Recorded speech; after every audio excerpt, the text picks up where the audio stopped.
Greetings and salutations. We call this show TexAgs Rewind. I'm your very formal host, David Nuño. And Tori, a moment ago, you were making fun of me with what seemed like an interesting accent. Can you do that for our family here? Welcome back to TexAgs Radio Rewind.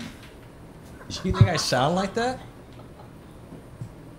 I'm just mimicking that Aggie spirit. Oh, see, now the hate mail goes to Tori at faketexags.com because she doesn't have an email address with us, but that's where you send it. All right, it's episode 2573.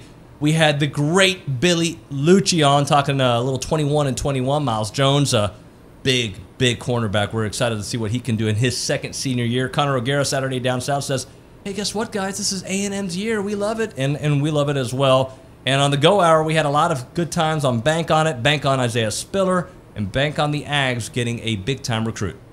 Time for 21 and 21. Factory Builder Stores is bringing it to you. 7 showrooms across 6 cities, Texas. You got Austin, College Station, Corpus Christi, Dallas, a couple of those in Houston and in San Antonio. Luch, I told you our number 11 is Myles Jones, and he had a really big year last year. Just your thoughts on Myles Jones coming in at number 11. I like it. I like where he's at. With Myles, it's about him being healthy. He dealt with a foot injury late last year. Those scare the hell out of you, especially for skill guys, and that's what he is. He's a very skilled guy. But if Myles can stay healthy throughout the season, I think cornerback is a real strength for A&M. He's really good and really underrated across the SEC. I thought he had what I would consider almost like a breakout season last year. Struggled against Alabama, and then I felt like really settled in and was good the rest of the season. Like, I think Myles is a higher end SEC corner. I don't know if I wouldn't put him in that elite category, or we'd have him up there in this team's top 5. But I think he's a higher end SEC corner. All kinds of experience, tremendous length, athleticism. He's shown ball skills over the last year and so much experience that this is a guy that, he was on the receiving end. I think he was on it was kind of a busted play, but that last touchdown UCLA scored in that bowl game, in the Rose Bowl, in the first quarter or first half of that game, we're all sitting here going, man, this kid's going to be special. He's breaking up passes. He's making plays in the backfield. He's blitzing, and maybe even gotten a sack or a pressure, tip balls. True freshman in that game. That was 5 years ago. Myles Jones is still here. If Myles is healthy, he'll be, and he is, but I'm saying the foot thing always worries me with anybody that is in the back end of a defense or that touches the football. So the fact that he missed some games last year with a foot, but if he's fully recovered from that and able to, go through and finish this season, I think he's going to be one of the best players on this football team. And it might be quiet because teams might not go at him that much. He's that good. Well, and I'll add to that. You mentioned him being having so much experience in UCLA being already 5 years. The fact that he comes with that much experience, and you combine it with the rest of the defense that's got super seniors and just so much versatility out there, I think it bodes really well for back there. And I know the other Jones gets a lot of the talk, but I think his senior leadership, another year of it, really bodes well for the Aggie defense. Yeah, it does. And again, in the secondary, one of the biggest things, the back 7, so Hansford and him coming back, one of the biggest things are busts, avoiding blown coverages, avoiding running into the wrong gap as a linebacker and allowing an explosive play. I don't believe it's ever a one-game season for any team in the SEC. That being said, I understand why that is said. Just your thoughts on Feinbaum's thoughts and how life in the SEC can't just be about one game. I'm sorry, that's my opinion. Let me hear yours. Right. So I have my Saturday Down South Crystal Ball series that's going to be coming out. And one of the things that I have in there is A&M taking down Alabama. And I think that happens this year. I think October 9th is a date that many people have circled on their calendars, in part because of the offseason comments, a little back and forth. Jimbo says we're going to beat Alabama's what while Saban's there.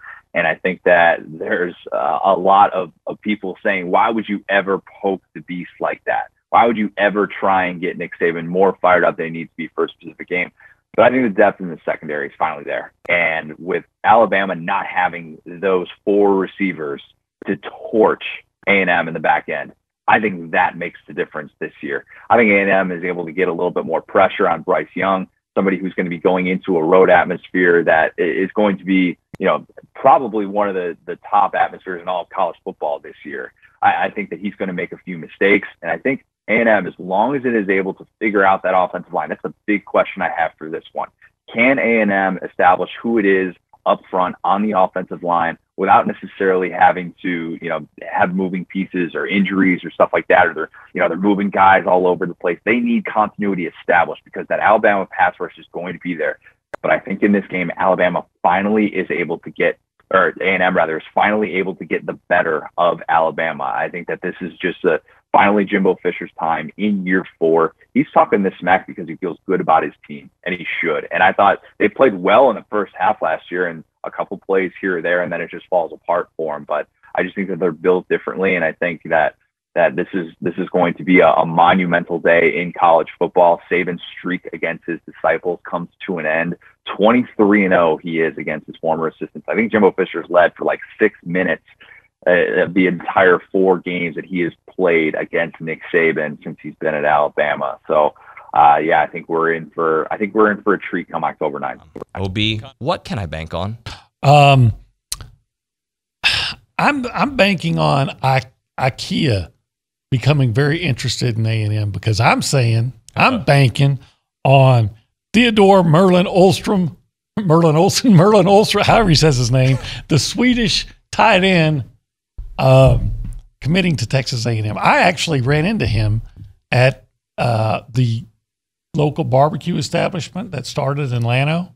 Okay. I don't know if they're a sponsor or not, so that's why I don't say it, but I think I think they might be. So it's Cooper's. Okay. So anyway, I ran into him and had a conversation with him. Nice kid. Very, very respectful, like kids typically are. They're, and I'll say this: he was really enjoying the barbecue. So I think maybe Texas barbecue, and then he probably got some of Terry Price's. And I think if you like barbecue and that can sway you, and apparently Orstrom, from what I could tell, was really enjoying it. So I'm banking on him. He says he's going to make a commitment like on next Wednesday or something. So I'm banking on him choosing the good guys. Yeah, I hope so. I'm going to bank on Isaiah Spiller. All right, we started the show. People not seeing him the way I see him, the way OB sees him. I think by the middle of the season, we can bank on him. If they redid those polls, he's going to be your top 2 or 3 running backs in all of college football, not just in the SEC.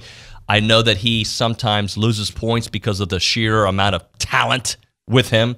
You got A-Chain back there. You got Anias, obviously, who can do a little bit of everything.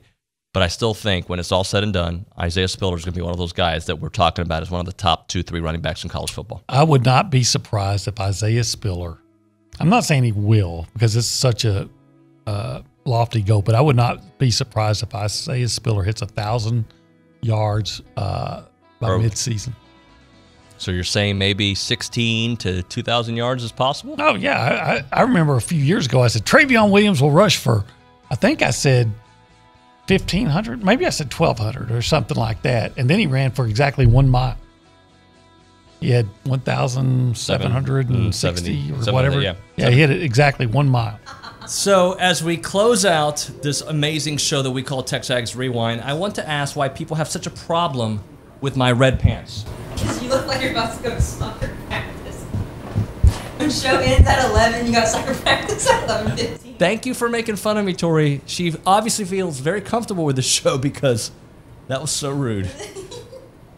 Can you tell people what we're supposed to do?